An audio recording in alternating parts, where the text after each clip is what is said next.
Hello दोस्तों, क्या ऐसा पॉसिबल है कि पूरे देश में एक ही बोर्ड हो? ना सीबीएसई बोर्ड हो, ना स्टेट बोर्ड हो, ना केरला बोर्ड, ना बिहार बोर्ड। पूरे देश में एक ही बोर्ड हो, सिलेबस कॉमन हो जाए और सारे बच्चे एक ही सिलेबस पढ़ें। Is it possible? तो इसी के लिए एक PIL दायर करी गई कोर्ट में, और मुझे लग रहा था सीबीएसई इसको फेवर करेगी, बट सीबीएसई ने क्या किया, पहले मैं लिख दूं,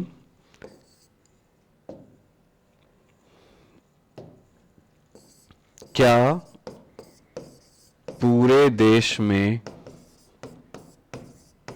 कॉमन बोर्ड हो सकता है? कॉमन बोर्ड हो सकता है।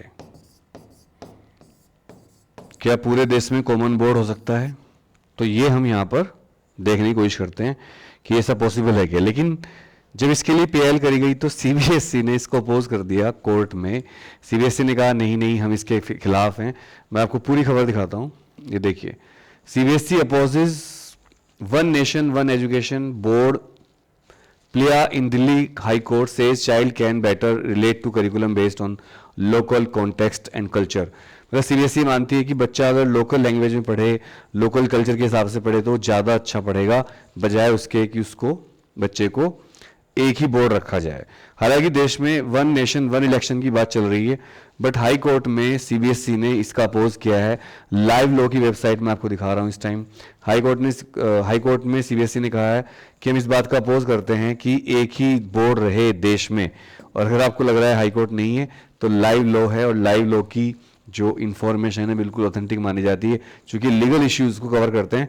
आगे इन्होंने क्या कहा है वो भी दिखा देता हूं मैं आपको।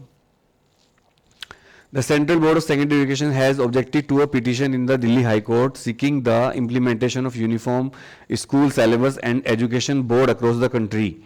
मतलब उन्होंने कहा हम पूरे देश में एक बोर्ड के खिलाफ हैं, और उन्होंने कहा है कि सब लोकल लैंग्वेज में होना चाहिए, क्योंकि मोदी जी भी लोकल चीज़ों को बहुत प्रमोट कर रहे हैं। वो कह रहे हैं लोकल जो भाषाएं हैं उनको सपोर्ट करना चाहिए, बट एक तरफ सरकार ये भी चाह रही है कि एक इलेक्शन ही हो पूरे देश में एक साथ। तो ऐसे में आप क्या कहते हैं, क्या सारे देश में एक ही बोर्ड होना चाहिए या फिर अलग अलग बोर्ड होने चाहिए? और क्या आप सीबीएसई की बात से सहमत हैं? सीबीएसई कहती है कि नहीं नहीं, एक बोर्ड नहीं होना चाहिए, अलग अलग बोर्ड होने चाहिए। वैसे अगर एक बोर्ड हो जाएगा तो बहुत सारी प्रॉब्लम सोल्व हो जाएंगी, सिलेबस का स्टैंडर्ड सेम होगा, नीट का झगड़ा खत्म हो जाएगा। तमिलनाडु कहता है कि हम नीट नहीं देना चाहते क्योंकि नीट सीबीएसई को फेवर करता है, कोई कहता है जेई सीबीएसई को फेवर करता है। तो अगर पूरे देश में एक ही सिलेबस होगा तो बहुत फायदा हो जाएगा मेरे ख्याल से। तो आप लोग क्या कहते हैं? बट ये भी बात सच है, और इसको सीबीएसई कर सकती है, बस एक लोकल लैंग्वेज वहां की इंक्लूड कर दो। जैसे कोई बच्चा केरला का है तो मलयालम लैंग्वेज ले लो, यूपी का तो हिंदी ले लो, बिहार का है तो भोजपुरी ले लो। एक लोकल लैंग्वेज वहां की ले लो, एक इंग्लिश ले लो, और सिलेबस सारा कॉमन कर दो मैथ साइंस का। पर कहीं ना कहीं स्कूल भी इसका अपोज करेंगे, क्योंकि इससे बहुत सारी चीज़ें रुक जाएंगी, कमाई रुक जाएगी लीगल, और बच्चे परेशान होने बंद हो जाएंगे। मेरे ख्याल से तो बहुत अच्छा फैसला है। अगर सीबीएसई को लोकल लैंग्वेज की चिंता है तो वो एक लोकल लैंग्वेज वहां पर हर स्टेट की अलाउ कर सकती है। बहुत सारे स्टेट बोर्ड से अच्छा है एक central board of secondary education हो जाए पूरे देश का। वन नेशन वन बोर्ड मेरी इच्छा तो है। आप क्या कहते हैं इस बारे में, और आपको क्या सही लगता है वो आप कमेंट करके बताइएगा। इसी तरह की खबरों के लिए एग्जाम जानकारी चैनल को देखते रहिए। जय हिंद।